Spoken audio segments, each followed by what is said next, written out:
اللہ الرحمن الرحیم۔ عائشہ صدیقہ رضی اللہ تعالیٰ عنہ سے روایت ہے، وہ فرماتی ہیں کہ ایک قبیلہ ہے بنو مخزوم، ان کی ایک عورت نے چوری کی۔ وہ چوری کے کیس جو سا ہے وہ رسول اللہ صلی اللہ علیہ وآلہ وسلم کے پاس آیا۔ اب قبیلے کے لوگوں کو اس چیز کی بھی غیرت گوارا نہیں کر رہی تھی کہ ہماری عورت کو سزا دی جائے، تو انہوں نے پوچھا کہ ہم کس کی سفارش بھیجیں؟ تو انہوں نے کہا حضرت اسامہ رضی اللہ جو ہیں انہی کی سفارش مانی جائے گی۔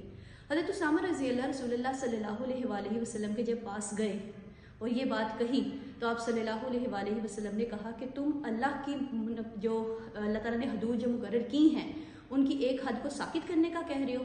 اس کے بعد آپ صلی اللہ علیہ وآلہ وسلم نے خطبہ دیا اور آپ نے کہا کہ تم سے پہلے قومیں اس وجہ سے تباہ و برباد کر دی گئی کہ اگر ان کے امیر لوگ بڑے لوگ چوری کرتے تھے تو وہ چھوڑ دیے جاتے تھے، اور اگر کوئی غریب چوری کرتا تھا تو اس کو سزا دی جاتی تھی۔